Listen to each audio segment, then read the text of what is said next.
So I know some of you guys have been actually asking for the updated POB for the COC Ice Nova, right?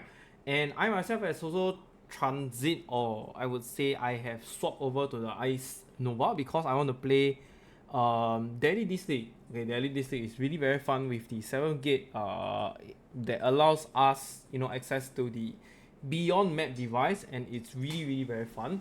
So I think many people want to play the Ice Nova instead. Okay, so I'm just gonna go a quick walkthrough with you on the POB that I've updated.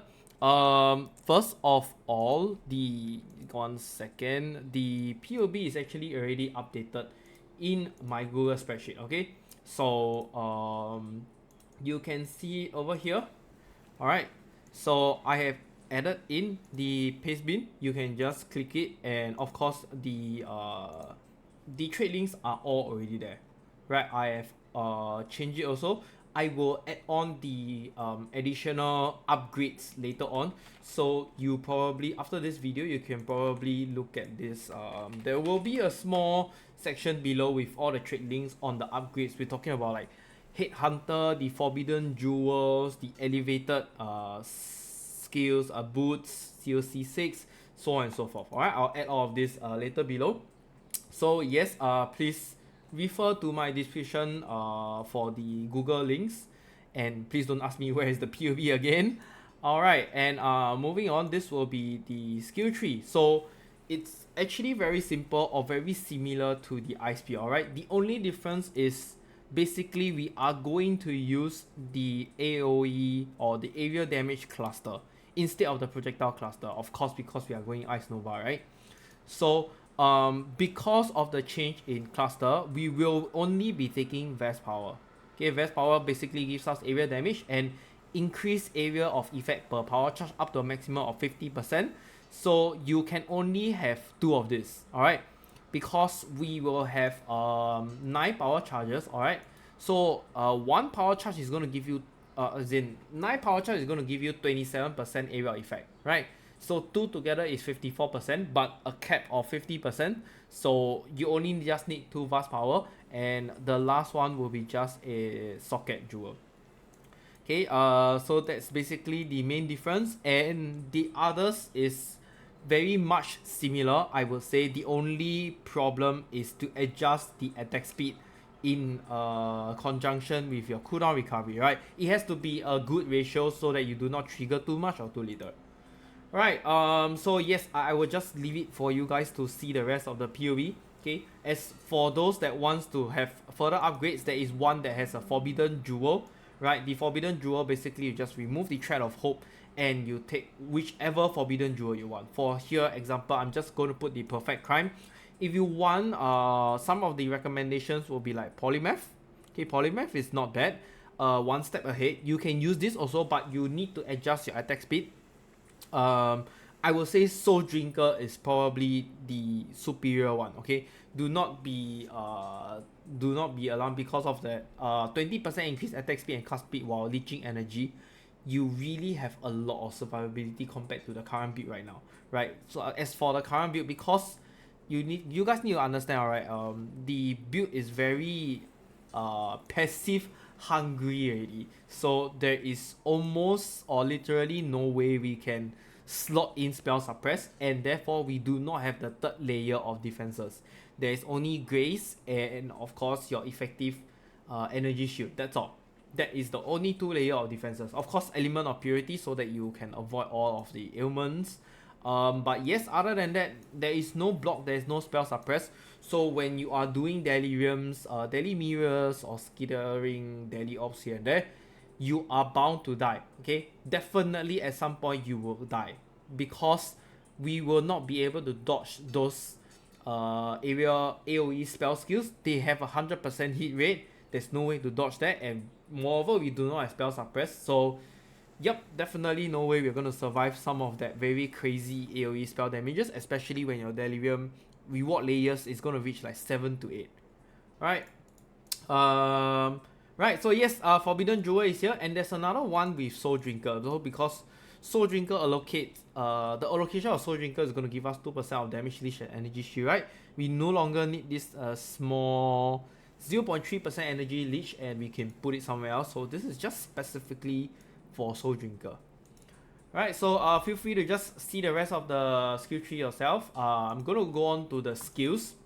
Okay, so the skills has two sections as well. One is the default and one is the Headhunter or the Mage Blood when you are changing it. The only difference is basically the Awaken cast on Critical Strike level 5 and level 6 for the Headhunter or Mage Blood. Okay, or whichever belt you want to change, whatever, it's fine. Okay, so yes, do take note. And what has changed in this Ice Nova build, right, is basically I am no longer going to use Vortex Hex Touch, okay? Because it is, first of all, yes, you can put it on your left click, definitely, if it's working for you. However, I don't feel the need anymore. I would rather have the full scale of the Frostbite, which means you're gonna have minus 37% to cold resistance with this, and this is going to be put onto the Cosplay, alright, Cosplay trigger, so it only triggers either Frostbolt or Frostbite. And the last one is actually Mark on Hit Assassin's Mark. Basically, this is only for rare or unique monsters. When you have problems killing them fast enough, the mark is going to take place and you're going to deal a lot more damage because of the critical strike multiplier. Right, so it's just a small little mark and it's just to prevent all the hassle from casting another additional skill of Vortex. So it's basically back to a one button build like the Ice Spear. Okay, and I have incorporated this Cast on Death portal because most of the time you are going to go Ice Nova because you want to do Delirium, alright? You want to do Deli Mirror or you want to do Deli Ops farming and you are going to die. Okay, you are going to die, especially when you are doing long maps like Strand, Tropical Island, beach, so on and so forth. I'm pretty sure you don't have to walk all the way from the entrance when you are like 80% done the map, right? It's gonna break your Delirium Mirror, it's gonna break your progress, and that is why Cast on Death Portal is right here. Right, the last one is on the Unset Ring, and this is just for your movement skill, Frostbane. Right, for the items, pretty much a lot of things have changed. Okay, because I no longer need the attack speed on the Cosplay for this one. So that is why I have used the elemental damage enchantment for Cosplay. Alright, do take note. And for the Cosplay, right, if you guys want to upgrade to a corrupted one, honestly there is really not much thing to corrupt. I would take the default one because it has a 25% crit strike multiplier. Okay, for the Prism Guardian is the same, helmet it is the same, just that you need to benchcraft the AoE socketed gems with aerial effect, of course. Otherwise, if you do not need this AoE, okay, I repeat, if you do not need this AoE, you can always put increased energy shield. It is perfectly fine. Right, body armor chefs. For those of you that wants to further upgrade over here, please buy a corrupted chevrons wrapping with a +2 level of AoE supported gems, okay? You can see my damage is probably 10.2M right now, okay? If I were to change to this, it's going to give me 1 million damage. That is really a lot for Ice Nova. It's really a lot, okay? It's really a lot. For the gloves, same. It's going to be similar to the Ice Spear as well, just that the Eater of World implicit is different. Okay, we are no longer going to use Frost Bomb, so inflict cold exposure on heat is the implicit we're going to use, right? And of course, instead of using the benchcraft for pierce, you're going to use the benchcraft for socketed AoE gems, increase AoE effect. Same, if you do not need the, if you feel you do not want the AoE gem, then you can always put in like stuff like increase damage during flash effect, or you can even use like stuff like increase energy shield is perfectly fine. Okay, boots is the same, guys. Just boots is the same. There is really no changes. We cannot use cooldown recovery rate on the tattoos because it's too taxing. That's why it is pretty bad. You need to allocate 7 nodes around it. Okay, 7 nodes around it, and there's just really no good spot for that. Yeah, like here you can put it here, but you gotta take all of these very unnecessary nodes, which I think is just not worth it. Okay, sorry. So amulet is the same. The rings. Now the rings is actually the same for both of them. Okay. We are very short on dex, so that's why it is called a dex. And then attack speed ring over here. It is very easy to craft this ring. Okay. What you see here is the final product. The 7, you want to buy a fractured base ring, whichever you want. Of course, one of them has to be the unset because you're going to put the frost blink inside. So unset ring with a 7% fractured attack speed. Alright. And then you're just going to spam Essence of Way, I think so. The one that gives you energy shield. And basically just keep rolling until you get a high dex. Okay, high dex sufficient enough for you to use your cosplay. Basically 212 dex is the total amount that we need. And once you get that right, you just need to, you can exalt slam it, whatever. But just make sure there's an empty prefix slot so that you can put non-channeling skills, have -7 total mana cost. Right, so these two rings are the same, just that the base is different. You cannot use the Amethyst ring. The Amethyst ring is basically just to give us more chaos resistance. You can see I have 70% chaos resistance. I think this is really very good. If you want, you can go for more damage. If you are somehow short on resistance, you can go for a resistance ring as well. Completely fine. Okay, completely fine. For the belt has also some changes. You're just gonna buy a crystal belt or any ES belt. Okay, what's the lower one? Chain belt, right? So you can buy a chain belt also. Of course, with the fractured mod of flask applied to use have 8% increase effect. Okay, if you do not want this 8% increase effect, you can use whichever fractured mod you want. Okay, whichever fractured mod you want. Alright, and then just spam the Essence of Way again for the energy shield until you get enough strength, minimum 50, alright, minimum 50, and then just benchcraft, increase cooldown recovery rate. That's your belt.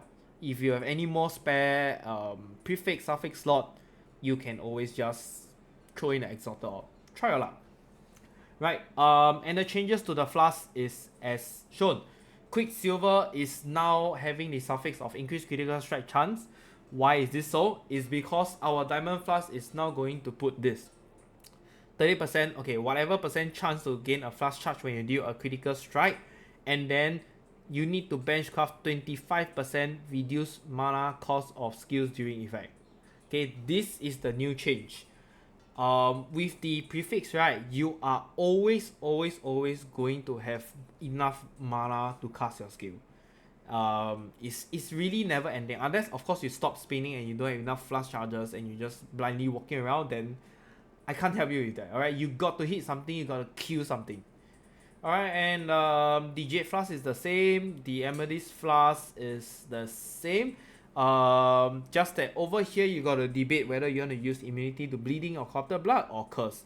I will prefer immunity to bleeding and corrupted blood because it can be a little bit dangerous, and I know many have complained that they are always dying to bleeding because they don't have enough time, or they did not notice about the bleed and they just bleed out while spinning through. They did not notice, they forget to press Vow Discipline. Just cover immunity to bleeding flask and it settles everything. Alright, for curse you can always play around with it, right? Our evasion is very high already, so even if those that you are more prone to fire damage, lightning damage, cold damage, you are slower or something like that, they all can be played around. Right, and the last one is Bottle Fate. We are Ice Nova, so of course not the Dying Sun, right? So Bottle Fate is going to give us a lot more damage as well. And the rest of them is the same. Okay, the only difference in the jewels is basically your base jewel. Your base jewel, right, both of them total has to have 15% increased attack speed. Okay, I don't know or I don't care where you get it from. Both of them total up has to be 15% attack speed. I think it is okay. Okay, let me just double check, alright? It is okay to have 16% attack speed. Let me just increase this to 8. Yep, it is okay to have 16% attack speed. So it's just between 15 to 16 is fine, because the whole idea is just for you to hit the trigger attack rate of 10 to 10.10. Anything within that range is fine. Okay, don't go higher, don't go lower. Alright, because if you're going lower than 10 means you're going to trigger 9 times instead of 10. If you're going to go above 10.10 means you're going to trigger 9 times also, around 9 times, not 10 times, because it has not even cooldown finished before you can actually trigger again. So just take this in mind, okay? Yep, the rest is literally the same. And the drop downs are all over here. If you want a Headhunter, you need elevator boots. You want the Forbidden Jewel, just change them accordingly. And yeah, this is basically your new revamp COC Ice Nova High Budget. Alright, for the major god, I just personally prefer Lunaris or Solaris, whichever one it is. And then of course the minor god, it really depends on what map you are playing, okay? It really differs. But generically, I would say Yugu is better because we do not have the reduced effect of curse anymore. This is pretty good. If you are doing Searing Exarch, please take Aberrath. Right, if you are doing Eater or Wolves, then yeah, I will just take Aberrath actually. I will just take Yugo actually. Yep. So that's about it. It really depends on what kind of strategy you're farming. Alright, for the gameplay, I have already linked in the description below. I am not going to do another video of it. I don't have much time either. So, yeah, just click on the video below for a separate gameplay video. If you really want to see how it works on a natural Deli mirror map, okay, with which is really very fun. Right, I will see you guys in the next video. If you have any questions, please come to Discord and ask me or ask anybody inside. We are all friendly, okay? We don't bite. Bye, guys.